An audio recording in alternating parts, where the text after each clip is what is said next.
রাজধানীর ভাসানটেকের একটি বাসায় সিলিন্ডার লিকেজ থেকে হওয়া গ্যাস বিস্ফোরণে একই পরিবারের ৬ জন দগ্ধ হয়েছে। ভোর 4:45টার দিকে গুরুতর দগ্ধ অবস্থায় তাদেরকে উদ্ধার করে শেখ হাসিনা জাতীয় বার্ন ও প্লাস্টিক সার্জারি ইনস্টিটিউটে ভর্তি করা হয়। ভোর 4টার দিকে ভাসানটেক নতুন বাজার কালভার্ট রোডের একটি বাসায় এই দুর্ঘটনা ঘটে। বার্ন ইনস্টিটিউটের জরুরি বিভাগের চিকিৎসকরা জানায়, দগ্ধদের মধ্যে লিটনের শরীরের ৬৭% পুড়ে গেছে।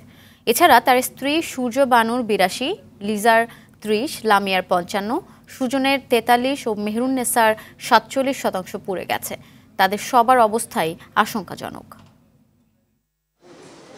ওই যে কয়েলটা গ্যাসটা যে লিক হয়েছিল, ওই লিকে তো গ্যাসটা ঘরে ঘুরছে, ওই সাথে সাথে এরা ধরে গেছে।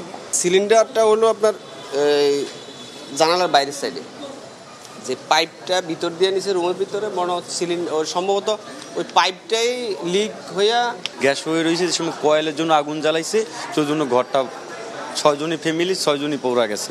যারা আসে সবাই আসলে খুবই আশঙ্কাজনক অবস্থা এবং সবারই শ্বাসনালী পোড়া আছে, একই ফ্যামিলির লোক, এবং সবারই 80% থেকে শুরু করে 80-র উপরে থেকে শুরু করে সর্বশেষ যে আছে সেগুলো 30% বার্ন আছে।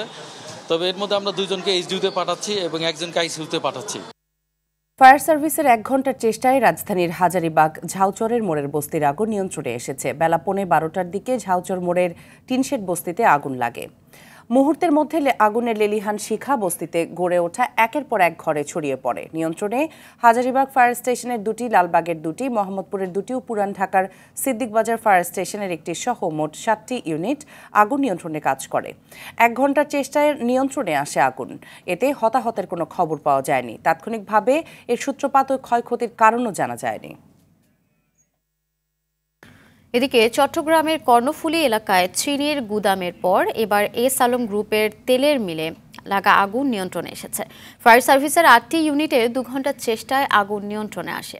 সকাল 8টার দিকে কর্ণফুলী উপজেলার মজ্জারটেক এলাকায় এস আলম এডিবল অয়েল মিলে আগুন লাগে। এর কারণ ও ক্ষতির পরিমাণ এখনও জানা যায়নি। কেউ হতাহত হয়নি। মিলের একটি ভবনের 2য় তলায় পরিত্যক্ত জিনিসের আগুন লাগে বলে জানায় ফায়ার সার্ভিস। তবে এই ভবনে 10 ফুট দূরত্বেই ছিল তেলের মজুদ। সেখানে আগুন ছড়িয়ে পড়লে নিয়ন্ত্রণে আনা যেত না। এর আগে গত 5 মার্চ চট্টগ্রামে এস আলম সুগার মিলের অপরিশোধিত চিনির গুদামে আগুন লাগে। 67 ঘণ্টা পর ওই আগুন পুরোপুরি নিয়ন্ত্রণে আসে। রাজধানীর সদরঘাটে লঞ্চের রশি ছিঁড়ে 5 জন নিহতের ঘটনায় দায়ের করা মামলায় 2 লঞ্চের 4 মাস্টার ও 1 ম্যানেজারের 3 দিন করে রিমান্ড মঞ্জুর করেছেন আদালত। দুপুরে ঢাকার জুডিশিয়াল ম্যাজিস্ট্রেট আরিফা চৌধুরী হিমেলের আদালত শুনানি শেষে এই আদেশ দেন। এর আগে আসামিদের আদালতে হাজির করে 7 দিন করে রিমান্ডের আবেদন জানান মামলার তদন্ত কর্মকর্তা সদরঘাট নৌ থানার এসআই নকিব অয়জুল হক। পাশাপাশি আইনজীবীরা রিমান্ড বাতিল চেয়ে জামিন আবেদন করেন। উভয় পক্ষের শুনানি শেষে প্রত্যেকের 3 দিন করে রিমান্ড মঞ্জুর করেন আদালত। এর আগে প্রাণহানির ঘটনায় 2 লঞ্চের 5 জনকে আসামি করে দক্ষিণ কেরানীগঞ্জ থানায় মামলা হয়। এই ঘটনায় এমভি ফারহান 6 ও এমভি তাসরিফ 4 এর রুট পারমিট বাতিল করেছে বিআইডব্লিউটিএ। প্রাথমিকভাবে দায়ী যে 5 জন ব্যক্তি, আমরা 5 জনকে গ্রেপ্তার করতে সক্ষম হয়েছি। যেহেতু খুব অল্প সময় পেয়েছি, তাদের কাছ থেকে বিস্তারিত জানতে আমাদের আরও সময়ের প্রয়োজন। সেই বিষয়টা মাথায় রেখে আমরা বিজ্ঞ আদালতে তাদের রিমান্ড আবেদন করেছি। এদিকে কথা ছিল স্বামী সন্তান নিয়ে গ্রামের বাড়িতে ঈদ করবে মুক্তা। তবে তার সেই ইচ্ছে আর পূরণ হলো না। স্বামী সন্তানকে নিয়ে ঠিকই মা বাবার কাছে ফিরেছে সে, তবে জীবন্ত নয়, নিথর দেহে। ঈদের দিন বিকেলে বাড়ি যাওয়ার পথে সদরঘাটে পন্টুনে থাকা লঞ্চের ধাক্কায় রশি ছিঁড়ে পড়ে প্রাণ হারায় হতভাগ্য পরিবারটির 3 জনই। আজ গ্রামের বাড়ি পিরোজপুরের মঠবাড়িয়ায় তাদের দাফন করা হয়েছে। জেলা প্রতিনিধি তথ্যচিত্রে বিস্তারিত নুসরাত জাহান সিনথির রিপোর্টে। পিরোজপুরের মঠবাড়িয়া উপজেলার দাউদখালী গ্রামের বাড়িতে ঈদ করতে ঈদের দিন বিকেলে স্বামী ও 2.5 বছর বয়সী মেয়ে সাইমাকে নিয়ে গাজীপুর থেকে রওনা দিয়েছিলেন মুক্তা। পথে রাজধানীর সদরঘাট থেকে লঞ্চে করে বরগুনার বামনা যাওয়ার জন্য অপেক্ষা করছিল পরিবারটি। এ সময় একটি লঞ্চের দড়ি ছিঁড়ে তার আঘাতে ঘটনাস্থলে প্রাণ হারায় পরিবারের 3 সদস্যই।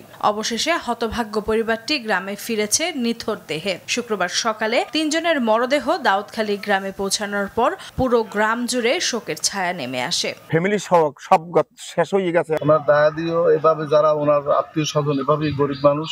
স্থানীয়রা জানায় 5 বছর আগে বেলালের সঙ্গে বিয়ে হয় মুক্তার। 3 বছর ধরে স্বামীর সঙ্গে গাজীপুরে থাকত এবং 9 মাসের অন্তঃসত্ত্বা ছিল সে। অন্যদিকে বেলাল তার মায়ের একমাত্র সন্তান। পরিবারের ভরণ পোষণের পাশাপাশি মায়েরও দেখাশোনা করতেন সে। ছেলের মৃত্যুতে বেলালের মা এখন পুরো নিঃস্ব।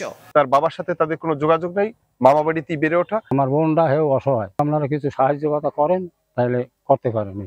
অসহায় পরিবার দুটোকে সহযোগিতা করার সহ যাদের গাফেলতিতে এমন মর্মান্তিক ঘটনা ঘটেছে তাদের দৃষ্টান্তমূলক শাস্তির দাবি জানিয়েছে স্থানীয়রা। নুসরাত জাহান সিনথি, RTV। ঈদের পরদিনও প্রিয়জনের কাছে যেতে রাজধানী ছাড়ছে মানুষ। ঈদের আগে তারা কাজের কারণে পরিবারের সঙ্গে ঈদের আনন্দ উপভোগ করতে না পারায় আজ ঢাকা ছেড়ে যাচ্ছে।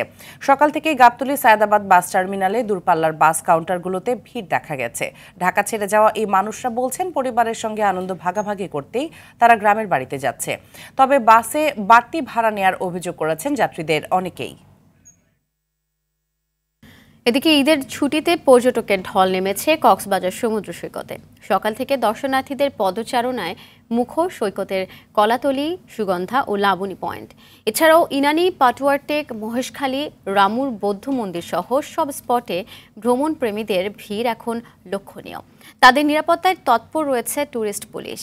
কক্সবাজারের সব ধরনের হোটেল, মোটেল, রিসোর্টে 80 থেকে 100 ভাগ কক্ষ বুকিং রয়েছে বলেও জানান ব্যবসায়ীরা। এতে চাঙ্গা ভাব ফিরেছে ব্যবসা বাণিজ্যে।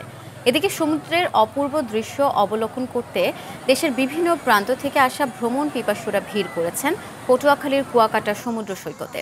পরিবার পরিজন নিয়ে আনন্দে মেতে রয়েছেন তারা। সিলেট, মৌলভীবাজার, রাঙামাটি ও খাগড়াছড়ির বিনোদন স্পটগুলোও এখন সরগরম।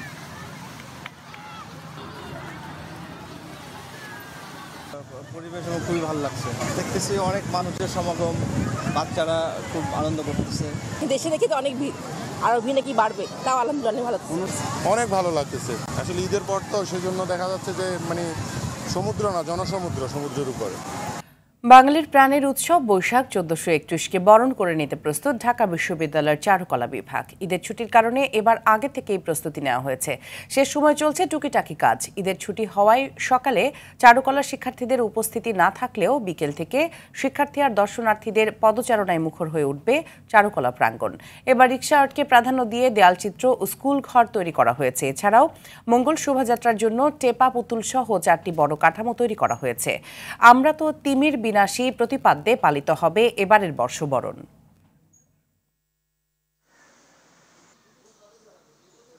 পড়াশোনা করছি আগে, কিন্তু তখন এতটা আয়োজন ছিল না। কিন্তু আমরা যখন পড়তাম 90 দশকে, কিন্তু এখন তো অনেক চেঞ্জ হয়েছে। বিশ্ব ঐতিহ্য হিসাবে যেহেতু এটা মনোনীত হয়েছে, সেই হিসাবে এটা দরকার এভাবে ফুটিয়ে তোলা। সবকিছু থেকে বন্ধ হচ্ছে, কোচিং টোচিং সব বন্ধ। তো মনে হলো যে না, বৈশাখের একবার একটু আগে প্রিপারেশন দেখা যাওয়া উচিত। তো এই কারণেই সার্বজনীন ব্যাপার, এখানে কোনো ধর্মের সাথে সম্পর্ক নেই। এটা আমাদের ভাষার সাথে, আমাদের সংস্কৃতির সাথে সম্পর্কিত, এবং এটাই করা হচ্ছে। পুরাতন বছরকে বিদায় আর নতুন বছরকে স্বাগত জানাতে নানা কর্মসূচি পালন করছে বান্দরবানের ক্ষুদ্র নৃগোষ্ঠীগুলো। মঙ্গল কামনায় সাঙ্গু নদীতে ফুল ভাসিয়ে ফুল বিজু পালন করেছে চাকমা ও তঞ্চঙ্গারা। সকালে জেলার সাঙ্গু নদীতে তারা পানিতে ফুল ভাসিয়ে শুরু করে ফুল বিজু উৎসব। এছাড়া ঐতিহ্যবাহী পোশাক পরে এই দুই সম্প্রদায়ের শিশু, কিশোর, তরুণ তরুণীরা আনন্দে মেতে ওঠে। এই ফুল বিজুর মধ্য দিয়ে গঙ্গা দেবীর মঙ্গল কামনা ও পুরানো বছরের সব দুঃখ গ্লানি ধুয়ে মুছে নতুন বছরকে স্বাগত জানায় তারা।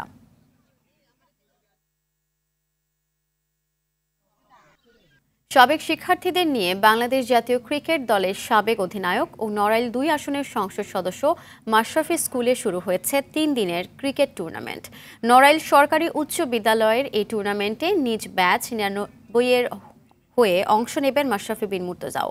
মোট 32টি ব্যাচের ছাত্ররা টুর্নামেন্টটিতে অংশ নিচ্ছে। 2019 ও 2021 ব্যাচের খেলার মধ্য দিয়ে সকালে টুর্নামেন্টটির উদ্বোধন করা হয়। 8 ওভারে এই টুর্নামেন্টটি নড়াইলে ঈদ পরবর্তী মিলন মেলায় রূপ নিয়েছে।